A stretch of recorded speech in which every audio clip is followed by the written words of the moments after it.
देखिए, अभी जिस तरह का माहौल इस देश में बना हुआ है, आप रिसेंटली आप देखेंगे कि संभल में जिस तरह की बातें हो रही हैं, एक बहादुर पुलिसकर्मी ने जो साफ शब्दों में ये कहा कि भाई 52 जुम्मे पड़ते हैं और एक होली पड़ती है। तो जिस तरह सब काव काव करके और गीदड़ उस शेर पे चढ़ने का प्रयास कर रहे थे, तो उसी में मुझे यह फील हुआ कि एक साल में एक त्योहार हम मनाने जा रहे हैं, और अगर गलती से कहीं कोई बात हो जाती है, कोई छीटा पड़ जाता है, तो ये छाती पीटने वाले ये रोना धोना गैंग जो है, ये तो सड़क पर उतर जाएंगे।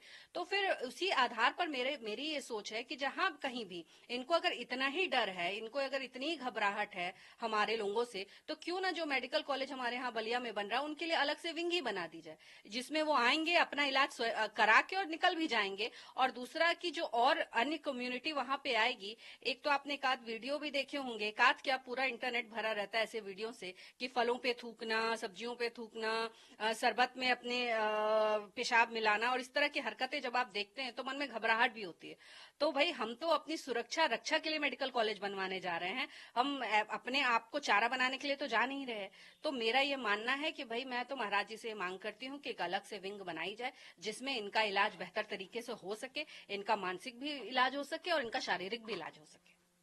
इसको लेकर के तमाम राजनीति गरमाई हुई है। विपक्षी पार्टी के कई बड़े नेताओं का कहना है इससे भेदभाव की जो है वो भेदभाव फैलेगा, आपसी भेदभाव समन्वय। मेरी समझ में ये नहीं आता कि क्यों जब हिंदू अपनी बात रखने का प्रयास करता है तब भेदभाव इन लोगों को समझ में आता। आप मुझे बताइए, संभल में इतने वर्षों से होली नहीं मनाई जा रही है, क्या आपने कभी सुना इन रोना पीटना गैंग वालों से कि वहां क्यों नहीं होली मनाई जाती है? कभी आपने इस गैंग से ये सुना कि वक्फ बोर्ड पे ये एक भी शब्द, हजारों एकड़ जमीन हम हिंदुओं की या अन्य कम्युनिटी की कब्जा करके बैठे हैं, कभी ये छाती पीटते हो? आप कभी नहीं सुनेंगे।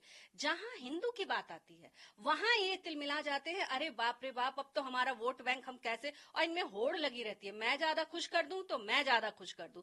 पर अब बदलाव हो रहा है, अब हिंदू भी जागृत हो रहा है। 500 साल से ज्यादा वर्ष का जो हमारा राम लल्ला का इंतजार था, कितनी शर्म की बात है, खेद की बात है कि इतने वर्षों बाद राम लल्ला विराजमान हुए।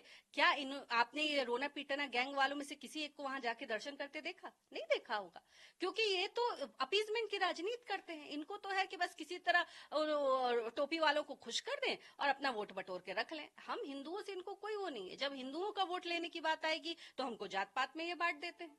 तो इस आधार पे मैं तो अभी की जो परिस्थिति है उसमें ये बिल्कुल मैं ये मांग रखना चाहती हूँ कि सारी चीजें स्पष्ट हो और एकदम क्लियर होनी चाहिए सबके सामने। आपने संभल का बार बार जिक्र किया, संभल को लेकर के इस वक्त मामला जो है वो काफी गरमाया हुआ है। जिस तरह से अनुज चौधरी का बयान आया उसके बाद लगातार उस पर सियासत हो रही थी। हालांकि सीएम ने भी उनके बयान को सही ठहराया है कि भाई एक पहलवान की भाषा है, उन्होंने अपनी भाषा में ये बात कही।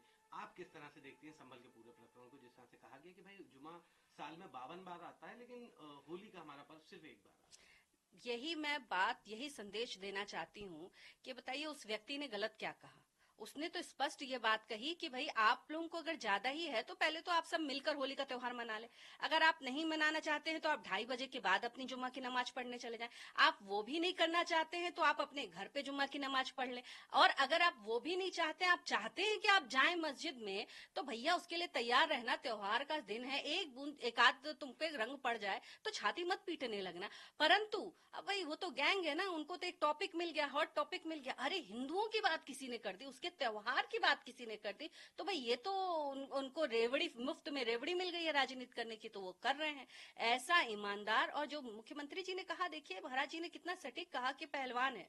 कल मैं एक कांग्रेस की मोहतरमा थी, वो कह रही थी कि वो तो बैल बुद्धि है, वो तो जाट बुद्धि है, ये है वो है। ओलंपिक में मेडल लेके आने वाले हमारे खिलाड़ियों को ये बैल बुद्धि बुलाते हैं, ये जाट बुद्धि बुलाते हैं।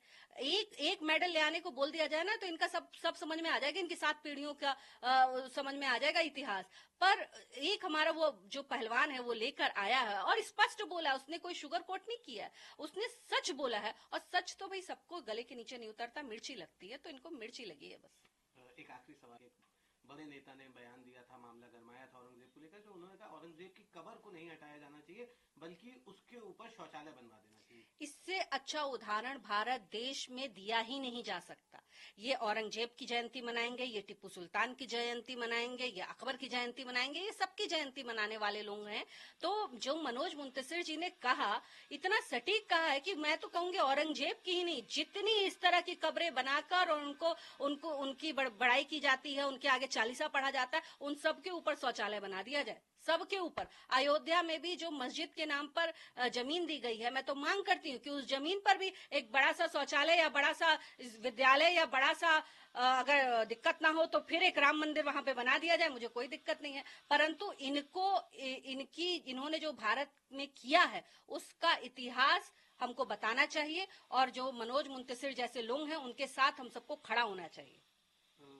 एक आखिरी सवाल, सभी मंदिर और मजारे, ये बात इसलिए कही जा रही है क्योंकि होली का पर्व आ रहा है, कहीं उन पर रंग ना पड़ जाए, इसलिए ये जो है देखिए, घूम फिर के बात वही सत्य होती है जो भारतीय जनता पार्टी वाले लोग कहते हैं, और जो उस पहलवान ने कही है, जो सीईओ बने हैं। आज ये ढकने को आ गए, अब ये चाहते हैं कि संभल में होली ना बने, शाहजहां में होली ना बने, कल को कहेंगे मथुरा में होली ना बने, कहीं होली ना बने, क्योंकि इनके ये तो भाई, ये आप देखेंगे स्टेशन पे ये अपनी मजारें बनाकर बैठे रहते हैं। ये जहां एक पत्थर रखा उस पर चद्दर डाली और बन गई इनकी मजार, वहां ये लगते हैं पूजा करने। तो इनका तो ये एक तरीका है जमीन हड़पने का, जमीन पे कब्जा करने का।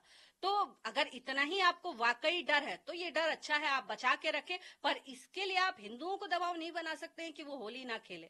आपको काली लगानी है, नीली लगानी है, पीली लगानी है, जो प्लास्टिक लगानी है लगा ले, भाई हिंदू तो खुल के होली खेलेगा। क्योंकि इस समय जो उत्तर प्रदेश में सरकार है वो शेर की सरकार है, और शेर की सरकार जब जमीन पर काम करती है तो भाई आप भी सुरक्षित है। आप भी ये ना समझे, आपका ईद का, मैं एक प्रश्न करना चाहती हूँ, ईद का त्योहार होता है या जो 52 जुम्मे आपके चलते हैं, आप मुझे बताइएगा किसी जुम्मे में सुरक्षा व्यवस्था की का इंतजाम करना पड़ता है क्या? नहीं करना पड़ता, वो शांति से हो जाता है।